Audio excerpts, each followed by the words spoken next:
If you thought Facebook was just a place where you could catch up with old high school friends, or air your dirty laundry in public, you'd be dead wrong. In the past 2 years, my guest today has generated over $500,000 just by posting on his profile, posting in his group, and chatting in the messenger. Blake Fontana, welcome to Engage. Thanks for having me on, David. It's great to be here, man. Now, absolutely my pleasure. Now, you're somebody who I've wanted to get on the show for a little while because your story is an intriguing one. I mean, in the grand scheme of things, you're a relative newcomer to the world of online entrepreneurship, yet you've had incredible success over the past couple of years. Now, I can't quite remember when I first started following you, but it must be within the past 12 to 18 months or so. But since you got started, in the past 2 years alone, you've now generated over $500,000 just using Facebook. No paid advertising, just using the free resources that they provide you with, your profile, groups, messenger, and you've been able to achieve this huge sum of money in a relatively short period of time, in addition to you being fairly new to the whole online space. So I've wanted to get you on the show for a while just to find out exactly what you're doing and how you're doing it, and so you can help other people who are in a similar position, who want to harness the power of social media and not just make some money online, because making sales online isn't really that difficult, but it's to get that consistency and to be able to generate a worthwhile amount of money from the time that you're putting into your online efforts. So hopefully you'll be bringing all of the good stuff here today, and Plan to bring it all in. I'm yeah, looking forward to excellent. sharing it. Excellent. So just before we get into all of this social media stuff, I always like to start just by getting a bit of background on yourself as well. So if you could just tell us a little bit about where you're from and where you grew up, just to begin with. Yeah, so actually, I'm from a small town just outside of Chicago, Illinois.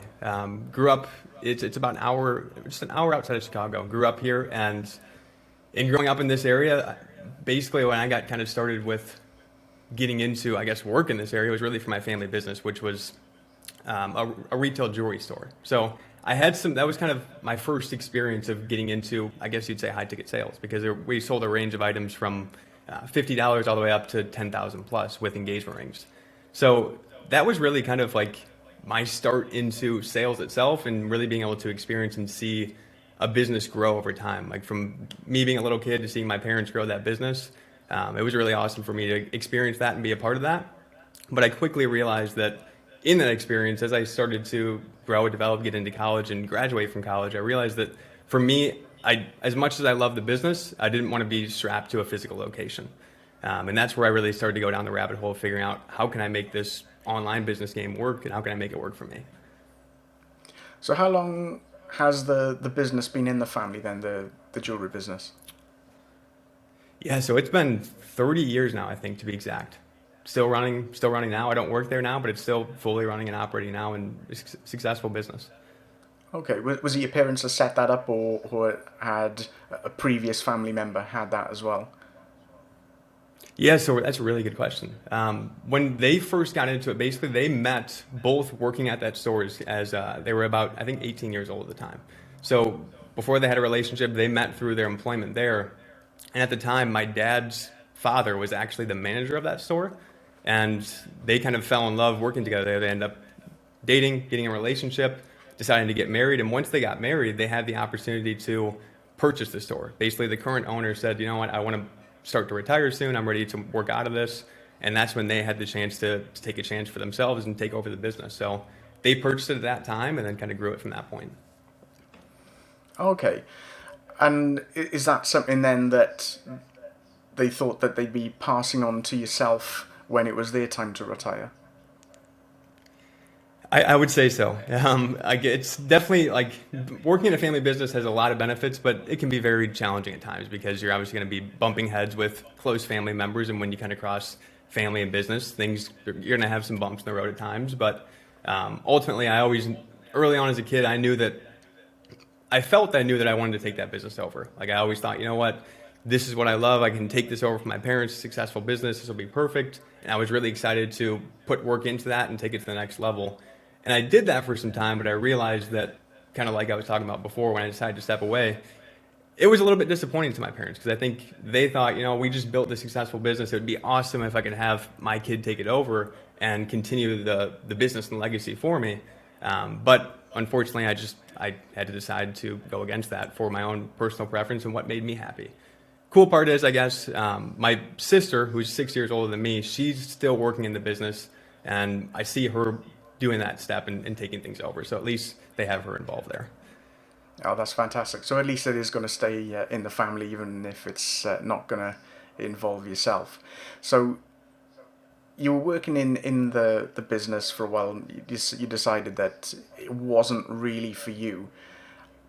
So at that point then, did you think that you wanted to go online, and did you see that there was an opportunity there to make some better money and a better lifestyle overall? Yeah, so for me, when I started working for them, it was about, honestly, 15, 16 years old when I got into 20 hours plus a weeks and doing part-time work as I was in high school. And I was doing a sales position for them there. So I started to get into being on the sales floor, selling items in the store. And from that point, as I got a little bit older, as I got to about 17, 18, that's when I started to actually get more involved with kind of starting their social media accounts, getting their e-commerce site set up. And that's when I started to realize, when I was learning all of those things and starting to develop those skills, that's where I felt like I was lighting myself up doing that. I just really enjoyed it. Time just flew by, and I didn't care that time flew by. I just was really happy doing it. And that's started to be a signal for me to know, you know what, this is what I enjoy most. I want to continue to develop and learn how to run an online business and learn digital marketing. So yeah, I got basically involved with, once I did that social media, started to set up their Facebook account, Instagram account, their website. I think my parents started to see the unique value that I could provide for them in that. And being that my parents were, at the time, they were 45, 50 years old, and they had no clue what that stuff was. So for them to be able to take that off of their plate and know that somebody they could trust was taking care of it, I think meant a lot to them. And I just continued to pursue working on that to really learn how all those pieces worked. I started to run paid ads for them. And it was a really great experience for me to see what all was involved with bringing an online presence to life, growing a brand online, building an online business. So I kind of made it my first mission to grow their e-commerce store.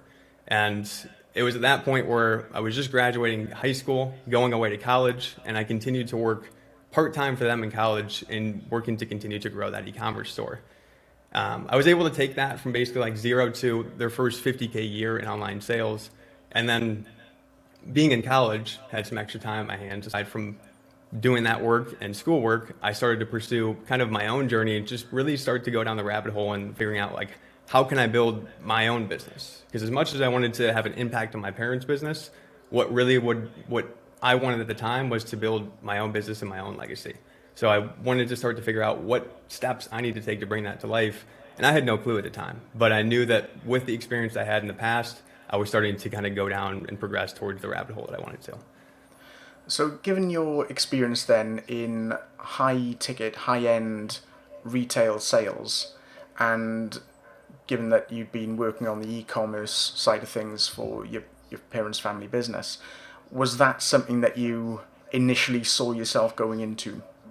It was. I think when I started to experience even getting into high ticket sales in that retail environment, like you mentioned, one of the first realizations that came to me was, well, first I thought, you know what, I want to take this over. And then I realized down the line with more experience in the business that I wanted to kind of work away from the retail side of things, gravitate towards the online.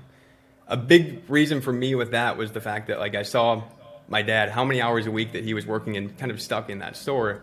And I didn't see him as much as a kid because of that. And for me, in my future, I wanted to have more control over how I was able to live my life, spend my time, and not really be strapped to that location. And as I got into the online side of things for their business, that's when I started to see the potential in, like you mentioned, e-commerce. And that's where I started to think in my head, you know what, this could be my avenue to take and run with. I take my experience in high ticket sales and start to move towards what I know best, online marketing and e-commerce, and gravitate towards potentially starting my own online store. So that's when I actually got into, next was starting my own Instagram account actually. So I started an Instagram account basically around engagement rings, what I knew in the items that I sold before. Sharing a bunch of different like popular engagement ring styles, building a page around this. And I didn't really have a clear plan going into it as how I wanted to monetize it. So was kind of getting stuck at that point. And after I grew the page, I ended up getting paid shout outs from people and getting other retail jewelry stores to pay me to promote their store on that Instagram page. I realized that like I was in a spot where it was tough to monetize. So then I decided, okay, now it's time to start testing my own e-commerce avenue, which led me into then drop shipping and Amazon FBA next.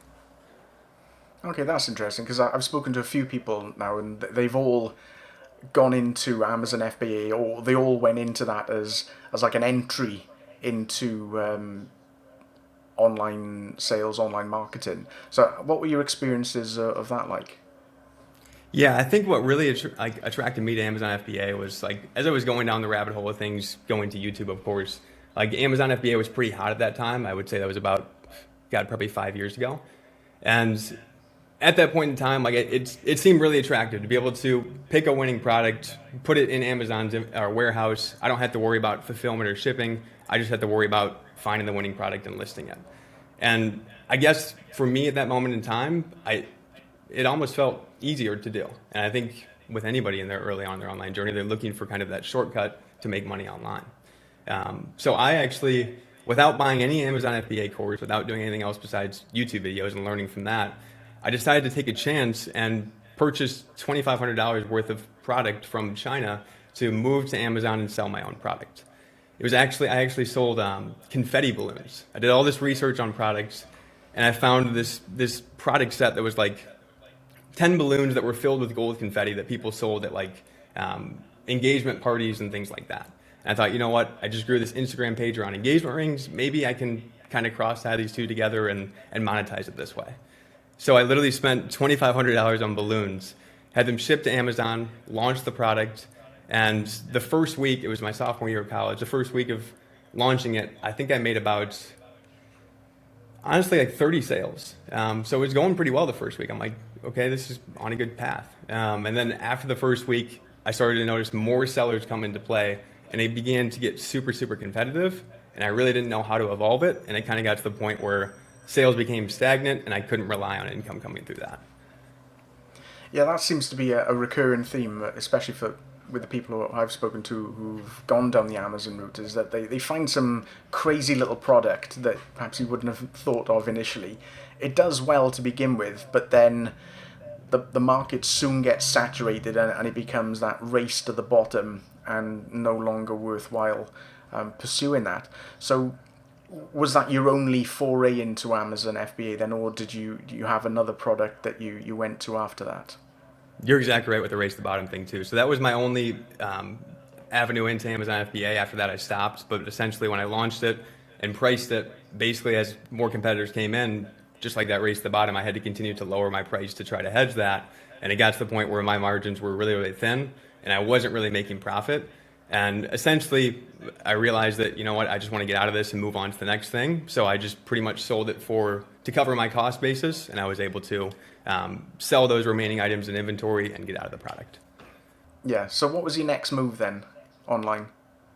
Yeah, so after I had that experience with Amazon FBA, that's when I then moved into drop shipping. So I was still attracted by this model of me not having to worry about fulfillment and shipping, me finding a winning product, creating a winning product, and selling it.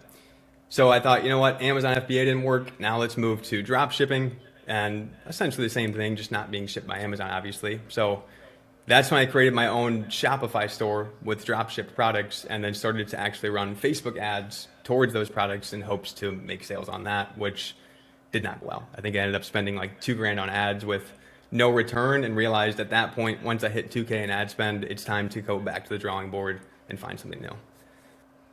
Yeah, so at the moment then, your online career has consisted of e-commerce and largely paid advertising. So what was the turning point then where you made this switch from e-commerce and paid advertising to digital products and then going down the organic route? Yeah, really good question. So, like you said, I was really all basically paid advertising and physical products up to this point, and then after drop shipping, basically got to the point where I graduated college, was hoping to be at that point where I had a successful online business and I can choose to go and pursue that and not go back to work for somebody else or work for my family business. But at the time, I had to make that choice to bring money in and cover my expenses. So I went back to work for my family business with the plan to still take all the extra hours of time that I had each day and pursue this goal of my online business. And I would say about 6 months after graduating, somehow I came across the One Funnel Away challenge, purchased that, and that really started to expose me to the first step of like creating my own digital product and realizing like the potential in being able to do that. After I completed that One Funnel Away challenge, I probably spent, weeks pondering, what should I create? Should I create a product around this, that, or this? And was just really in super indecisive mode and didn't really pick a product to create a funnel around and to launch with. Somehow in that experience of purchasing the One Funnel Away challenge, I then came across the One Group Away challenge, which is around Facebook groups and organic. And that was my first intro into the organic world and the next step into info products.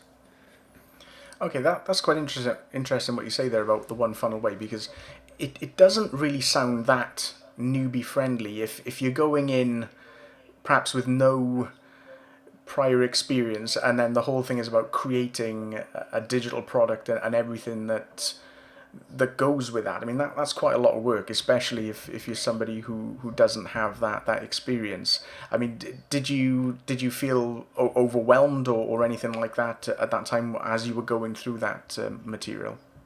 Very much so. I mean, like, one thing that helped me was in college, I studied digital marketing with a digital emphasis was my degree. So that gave me more perspective around digital marketing as a whole. But again, there wasn't really ever any college lessons or trainings aside from what I was even learning online around like offer creation and digital offer creation and funnel creation and things like that. And when I got into the One Funnel Away challenge, and those watching that have experienced it as well, like it's a very fast-paced challenge. It's 30 days of pretty intense work.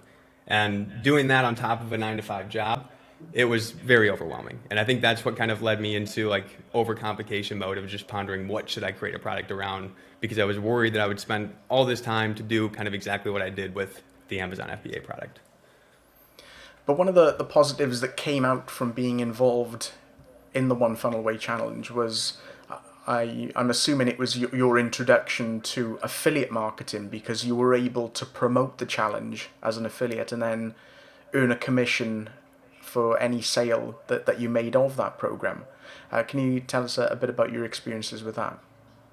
Hit the nail on the head there. Honestly, like that's what exactly happened. Like I went through the challenge, didn't know what product to launch, continued to look into it further, and I realized like at the bottom of the box it said you can sell this challenge and make $100 by selling it. And that was like literally my first like ever experience with realizing that affiliate marketing is out there. So once I saw that, I started to look up affiliate marketing on YouTube and came across like more ClickBank products, affiliate marketing based products, and that's when I decided, you know what, like maybe this is the best step for me now, because I'm busy with this 9-to-5 job. If I could just start by focusing on selling somebody else's product that's proven that I believe in. Okay, so when did you stop promoting that as an affiliate? I think I made a total of 2 to 3 sales on it. I didn't make a sale until after I realized I could sell the challenge, looked down to the affiliate marketing rabbit hole on YouTube. After that, I kind of jumped to you may have heard of it, like the affiliate starter box, or like the affiliate business in a box method, where like you get a done for you funnel and you can sell. I can't remember who made it, but went into that, and somehow that got me to come across Chris Fong. For those of you that know Chris Fong listening, huge blogger, very successful affiliate marketing blogger. I actually came across one of his blogs and somehow reached out to him on Facebook and decided, you know what I want to do now is create a blog and be like Chris and sell affiliate products. So I came to him and kind of asked him like his experience with blogging, tips he had for me. And shockingly enough, he came to me and said, honestly, Blake, like if I were you, I would not start a blog right now. If I had to go back and do it again, I would not have started a blog first, because it takes a long time to gain any traction with. And that's when he kind of pointed me and said, if I were you, I'd look into Facebook or some sort of organic method to get this off the ground, minus blogs and SEO. So that led me to looking into it further and got me to the One Group Away challenge, which that's when I stopped selling OFA. Yeah, that's an interesting perspective there, because I think to some degree now people use Facebook as a blog platform rather than trying to get their own blog off the ground, which I think would be tremendous hard work. It was hard work enough. I remember I had a blog myself probably 15 years or more ago, and even back then it was difficult to get people to visit it and read your content and leave comments and all that sort of thing. So I'd imagine it'd be nigh on impossible if you tried to do that now. But was that then your first look into using Facebook as this organic traffic platform where you could put content out and then have people interact with it and then reach out to you? Exactly right. That One Group Away challenge made me realize, starting to realize the power of Facebook. Although at that time I still didn't see the power of a Facebook profile. It was basically just focused on groups. So my first step into organic was actually starting to create my group, which then just got me further into the organic rabbit hole and led me to learning about how you can use a profile too. So at what point then did you first find out about the high ticket affiliate marketing concept, which is something that you've had tremendous success with over the past couple of years? Yeah, so I guess my first slight intro touch point to that was the One Funnel Away challenge, or One Group Away, which at the time was $500. So that was more mid-ticket than high. But for me, that was the most expensive course that I purchased, which I realized that I could also resell that and make affiliate commission on it. In going through that and also looking into ClickBank on YouTube, I saw a bunch of listings and products on that website as well where I could sell and earn high ticket commissions. So seeing that through ClickBank was another touch point for me to say, okay, there's products that are even more expensive than this that I can sell and do it to make 40-50% commission. As I started to get into my Facebook group, started to produce my own content for the first time, creating videos, I did that for probably a month with that group initially, and then that led me to coming across other marketers on Facebook, one of which was Jacob Karras, which led me to coming across SAA and jumping into that program to get into high ticket. These days there are a lot of high ticket affiliate marketing programs, especially within the make money online space. Most of them cover similar types of subject matter. They teach you how to use your Facebook profile, teach you the type of content to produce, teach you about closing in the messenger, all of this kind of thing. But if somebody was brand new to the online marketing space and this was something that they wanted to get into, what tips could you give them on choosing the right program which is going to work for them? That's a really good question. I think a lot of that is going to depend on if they're getting into affiliate marketing, really what their goal is, and if they're going to get into that or a different avenue. But I think ultimately it really comes down to finding a product and a person that you believe in. I think early on I was trying so hard to sell stuff that I really didn't have full belief in, and that's why I could never really go all in with selling it. I was looking at it just for the income opportunity and the chance to get this business off the ground, but I wasn't thinking about the fact that I really needed to understand this product and have full belief in it to sell it. And I feel like that One Group Away challenge, I started to realize, hey, this is a great person that made this. They really care about the people that they're serving, and I wanted to get more involved with that. And then the same thing with Jacob Karras' program. When I joined that, I never really even joined it to get the opportunity to sell SAA. I didn't even know that you could sell SAA, to be honest. I didn't even ask that question on the call. I just thought at that time, after coming out of the One Group Away challenge, I spent all of these windows in time before this for the last 3 years trying to sell low ticket, when in reality, what I know best is high ticket. So it's time to start developing these skills in an online format so I could grow my business in that way. So when I joined SAA, that's when I became more exposed to other high ticket products that I could promote. And I actually went and started to choose ones from those recommendations that I thought aligned with me, and actually waited to start actually selling SAA until I went through the program and realized that you could sell that instead. It's kind of a long-winded answer for your question, but I guess to answer the question, I think most importantly for any beginner, the most important thing is really finding something that you fully believe in. And more than anything, in that first stage, you have to know this few simple things that you can focus on to show up consistently. I feel like oftentimes we get so plagued by in action early on or jumping around from one thing to the next. And if you could just pick one thing, and if that's just publishing one piece of content for your first 60 days of pursuing this online business, I think that would open up your eyes massively and like what potential there is for you going forward. Okay, so you joined SAA, the Super Affiliate Accelerator. How long was it then before you made your first high ticket sale promoting that program as an affiliate? Yeah, so it was about 30 days in, I think exactly. On my 30th day, I made my first high ticket sale. Okay, and do you think your background in high ticket products, even though it was physical products, diamonds, jewelry, do you think that helped you or gave you an advantage when trying to make your first high ticket digital sale? I think it did, and I think more importantly, what had the biggest impact on me was like really absorbing the way that my parents ran their business. They prioritized greatly the importance of like really serving their customers, building really deep, genuine relationships, and not just focusing on the product, but focusing on the relationship first.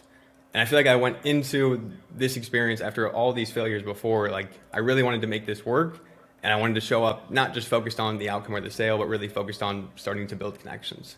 And I feel like straight away, like as soon as I dove into the course, I really just started to connect with people in Messenger, plant seeds, and really start to get to know people, understand them. And that led to one guy coming to me. We got into a conversation, and my first high ticket sale was actually on Legendary. So it wasn't really, I guess, a true like direct high ticket sale. I sold him the $7 book, and then he ended up purchasing the higher ticket opportunity inside that program. Okay, so you laid the foundations there for that high ticket sale then through selling on Messenger. So you got started with high ticket affiliate programs. Now everybody starts from zero. You know, everybody starts in the same place. So what I was interested to find out, because you made such progress in such a short space of time, during those first 30 days before you'd made your first sale, how were you positioning yourself as somebody who was able to solve problems for your potential customers, even if you had no real experience or no big results to speak of, I guess? That's a really good question. I feel like we kind of honestly go through two phases as an online entrepreneur. Like in the initial phase, it's more like three. In the initial phase, we're trying to arm ourselves and learn the skills that we can use to grow our business. But we don't really know how to yet reteach what we're learning, because we're first trying to absorb it, understand it ourselves, and it's difficult for us to be able to teach that to others right away. I feel like when I got started with SAA and the One Group Away Challenge, with all the perspective I had over the last 6 years with digital marketing and high ticket sales, I focused more in my first month on kind of like what I already knew, what I knew that I could teach, and really just started to share my journey with that and try to tie that together. While still working to develop these new skills that I was learning, and as I got those down, starting to share my knowledge behind those and how I could help others with those. Okay, so if any newbies are listening into this now, they've just got themselves involved with a high-ticket program, they've dropped a month's wage on one of these programs, and they're struggling to sell it. They might not necessarily have been involved in it for that long, but what advice would you give somebody who perhaps is struggling to make that first sale? I would say just focus on I think oftentimes we focus more on like the outcome behind that first high ticket sale. We focus on the 5K month, the 10K month. Shift the focus towards the first step. And I think more importantly, that's really just getting going, being consistent with putting out content, having conversations, and beneath that, really focusing on trying to build relationships with a small group of 5 people. I think if you can narrow your focus to really building deep connections and genuine relationships with as little as 3 to 5 people, you'll see a sale come from that, and you'll be able to compound that into more going forward. And that's some really good advice, actually, because a lot of teachings in these programs is that you need to max out your friends list as soon as possible, get to 5,000 friends. But rather than doing that, to focus on a much smaller group of people, even just a handful of people. And I suppose if you're only dealing with a very small number, then, as you say, then you'll be able to develop a really close relationship with them, really get to know them, and discover how you can help them to make that first sale. So was that what you did then during your first 30 days of being involved with SAA? Exactly right. I would say like that's what I saw as my competitive advantage. I think I saw other big people in the space, and although they had more knowledge, more skills, and they could teach things better than me, what they didn't have was the ability to be more personal with a small group of people. And I think if I could show that small group of people that I cared more and that I had their best interest in mind, that would be the difference of them choosing to put their trust in me versus someone that may be bigger or further on in their journey that may not be able to give them the time and attention that they need. These days, there does seem to be so many people now coming into high ticket affiliate marketing, joining the make money online industry, and it's probably just a sign of the times given what's gone on in the past couple of years.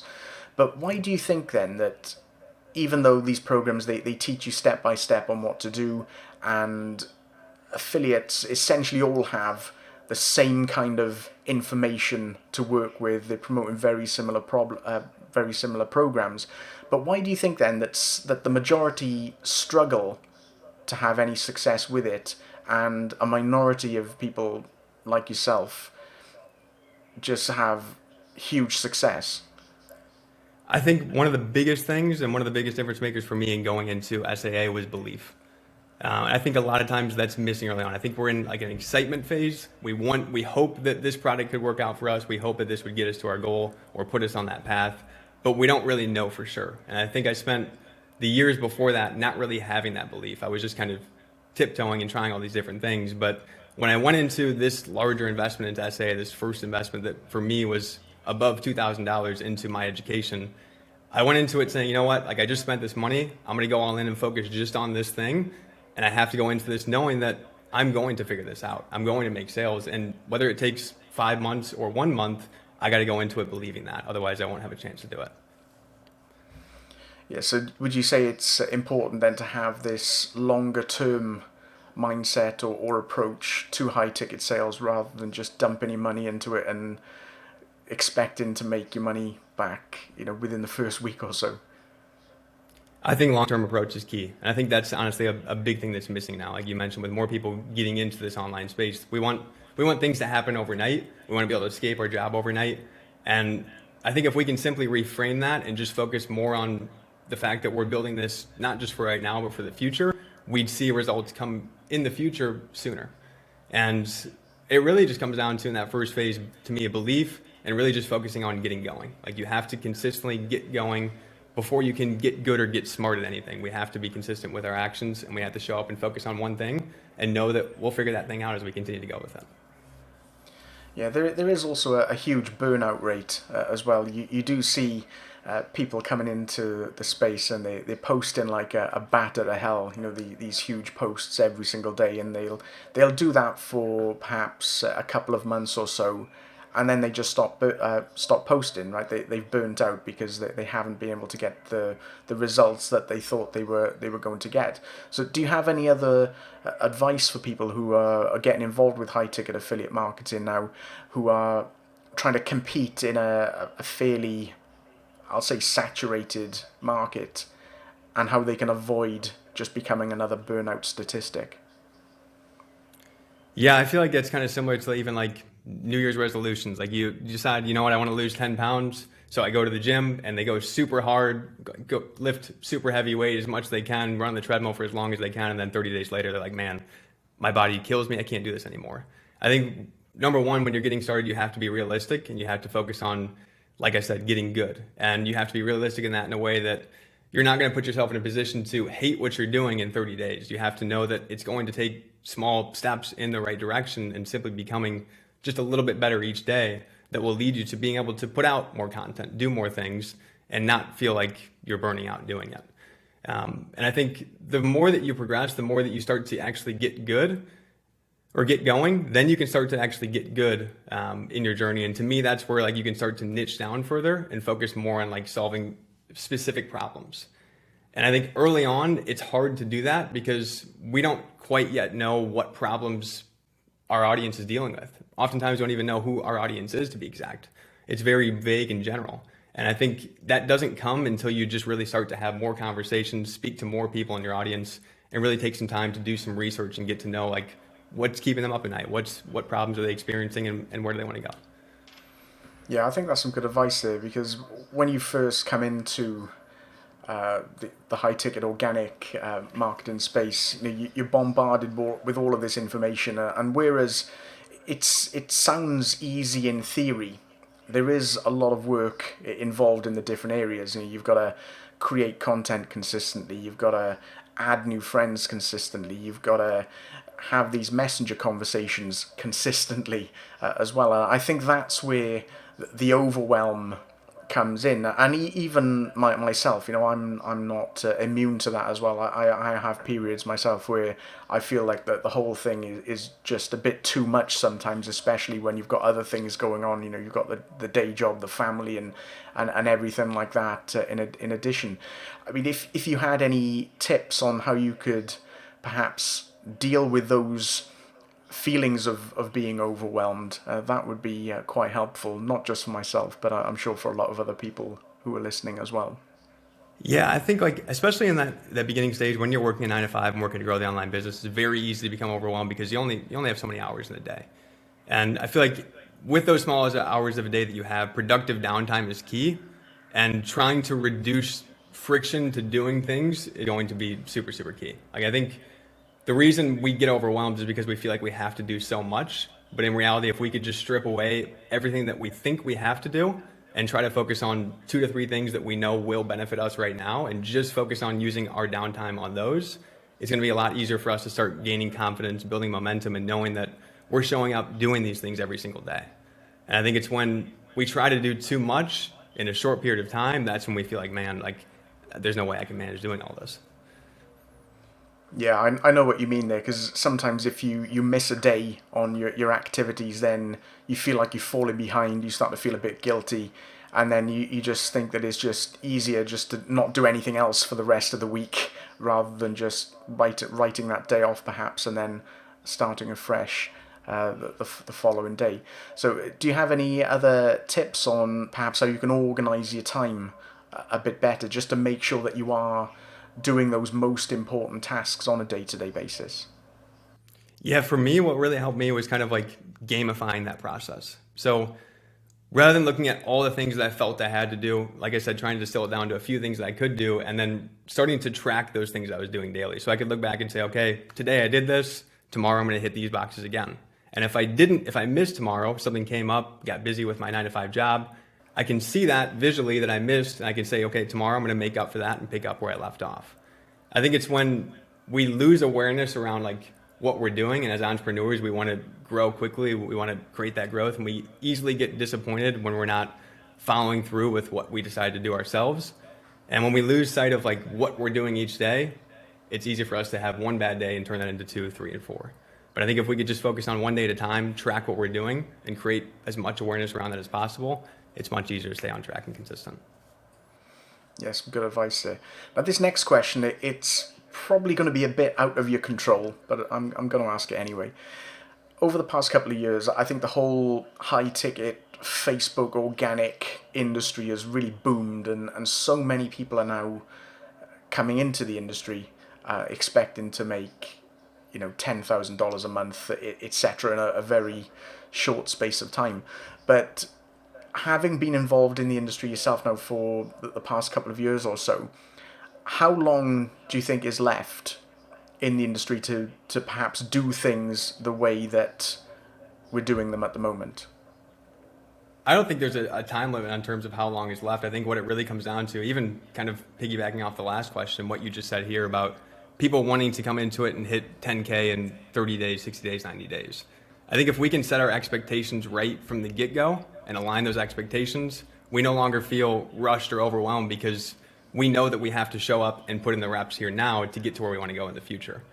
And I feel like if everybody could just piggyback on shifting the expectations amongst all beginners in the space and really emphasizing that rather than just playing their marketing off really quick cash, it would really change the space as a whole. Because I feel like a lot of people are just going into it thinking that they're going to be handed something and thinking they're going to have money overnight. Yeah, that's a good point there. What I want to touch on briefly is the danger, I suppose, of trying to build a business on somebody else's property, which is what we're doing on Facebook. If we've got a profile on Facebook, we're putting our content out there. We've got all of our contacts within Facebook as well, where we're using the messenger. What happens if that gets taken away from you? Because we're all only one click of a button away from having our accounts closed or deleted, because that's what happened to you temporarily, fairly recently.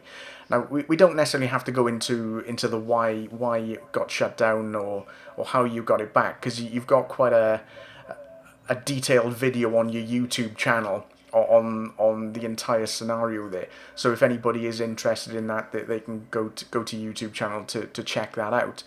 But when you saw that your Facebook account had been closed down, I mean, how did you feel about that? Did you think that everything that you'd worked for was just gone and that you were going to have to start over from scratch?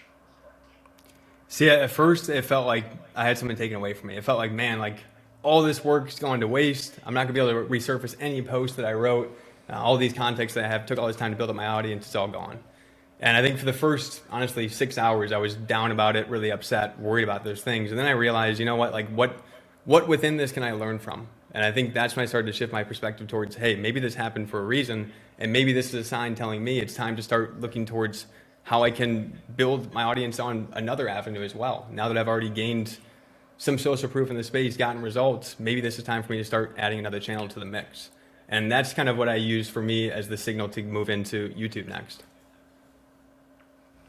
Yeah, I agree with that entirely. You do read a lot of posts that people have written on the feed that all talk about just focusing on, say, one platform, one traffic source, etc. But I suppose you're living proof there that by having all of your eggs in the one basket can be potentially devastating. So even though your focus is mostly on the whole Facebook or organic thing, you do have your own YouTube channel. But would you also recommend then that anybody who's involved in any aspect of online marketing, that they do have at least a backup option in case the worst case scenario happens? Yeah, so I think early on in your journey, if you're just getting started, like the more you can reduce friction, reduce overwhelm, and focus on one platform, the more you're putting yourself in a position to win. I think it still can be smart to be strategic with that and think about how can I use, let's say you're focusing on Facebook, what can I do within Facebook to protect myself a little bit more? To me, that was with a Facebook group, because when my account went down, I knew that I had that Facebook group still. I had a different admin on that group, so when my account was taken away, I could still access that. I had email addresses from that, and I still was able to take the time that I put in and still have members of my audience there. And I think like in those beginning stages, you can't worry about like, what if I lose my account? I think you have to go into it just being ethical, being you, and not worrying about that, and know that if for some reason something does happen and you lose your account, you'll figure it out when you get to that point. But I think in that first stage, the more you can focus on one platform, do that. As you get results, as you grow, then think about starting to add more platforms to the mix to protect yourself more. Some great advice there. So you've had some success now as a high-ticket affiliate. You're making thousands of dollars every month promoting this program.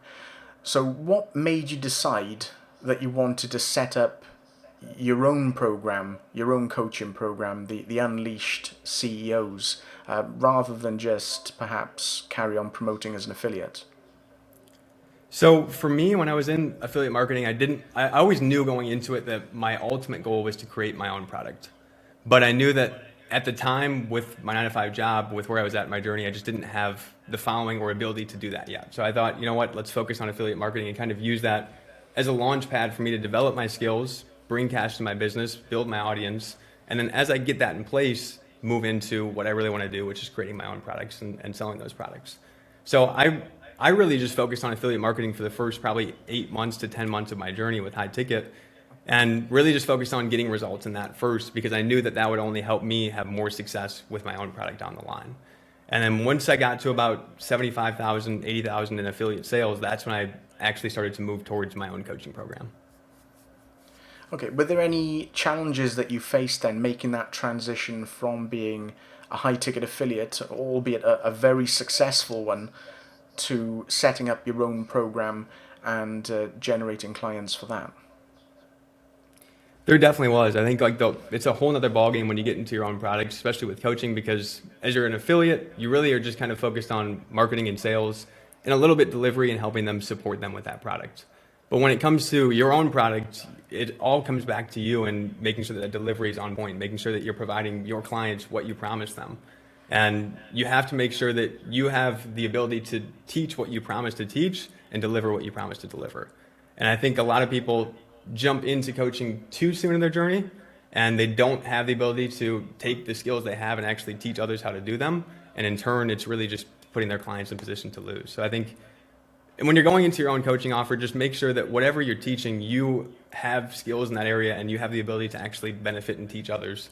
And you've proven that before. If you've proven that, then you're good to go with your coaching. But if you haven't, then I think it's time to really focus on refining and developing your skills first.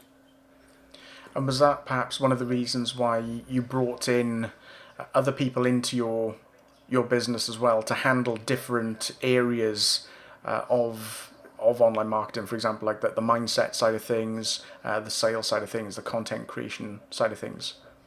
It definitely was. And honestly, part of that came back to even my experience with my family business and seeing my dad. Like, one thing I realized with what he built in his very successful business was that it was 100% reliant on him. If he didn't show up for work that day, things like balls would be dropped, things wouldn't get done. And it required him to be there to oversee certain things. And although I think a CEO definitely needs to be in that position where they're overseeing everything and making sure everything's flowing, they shouldn't have to be in every single avenue of the business because they're not able to really serve at the highest level if they do that. So I knew if I could bring in people that specialize in areas that maybe I wasn't as good at, that I could benefit my members with, it would allow me to be more beneficial for them in the skills that I had itself. Yeah, that makes a lot of sense. A lot of people, they come into online affiliate marketing for the freedom, but I guess there's not much freedom if you're chained to your computer for 18 hours a day. So I suppose it makes a lot of sense to try to outsource some of those areas. So now as you're not only a successful affiliate, but now a successful business owner, successful coach, what do you find most rewarding out of running your own program? I would say most rewarding for me is really just like the ability to positively like transform life. Like knowing that what I teach others and how I help others allows someone to go from being stuck in their 9 to 5, not spending time with their family or kids, to then growing their business, breaking past that and being able to spend more time with their family and kids than ever before. And I think it's a ripple effect in a lot of ways, but to me, knowing that I'm positively impacting not just that person that I'm serving, but also beneath that, their family and their loved ones as well, like it's really fulfilling to me. Yeah, I suppose you've got more control over that side of things, and rather than just promoting a program to that person as an affiliate, and then I guess letting the affiliate program owner handle all of that side of things. You know, there's a lot more of a personal relationship involved with your own program. What are your future plans then for Unleashed CEOs? Yeah, so going forward, like I really want to continue to work more progressively with even coaches. Number one, helping affiliates like me that are starting to have that affiliate success, that know they want to eventually move into coaching. I really want to help those people successfully launch and scale their coaching offers, and also serving more coaches and growing their coaching business as well. And I think down the line, it's going to come through a mixture of more products and services, but I want to get more into like supporting people as they continue to scale beyond just 10K months into 20K months with systems, implementation around that, and really just kind of top to bottom, starting your business at 0, being able to grow it up to 30K and beyond. But knowing that, again, like we talked about before, it doesn't happen overnight. Yeah, but at least by doing it your way now with your own program, you've got full control over that, and you're able to pass on your experience and the things that were successful for you, and you're able to help other people then, you know, follow that same path. So if anybody is interested to find out more information either about this program or if they want to connect with you, where is the best place for them to do that? Yeah, so you can actually go to blake-fontana.com. It's going to take you to my website to join my group. There's going to be a little dash between Blake and Fontana. Unfortunately, the domain name didn't have it without that. But aside from that, you can find me at Unleashed CEOs on Facebook. If you search Unleashed CEOs, you'll see my free Facebook group.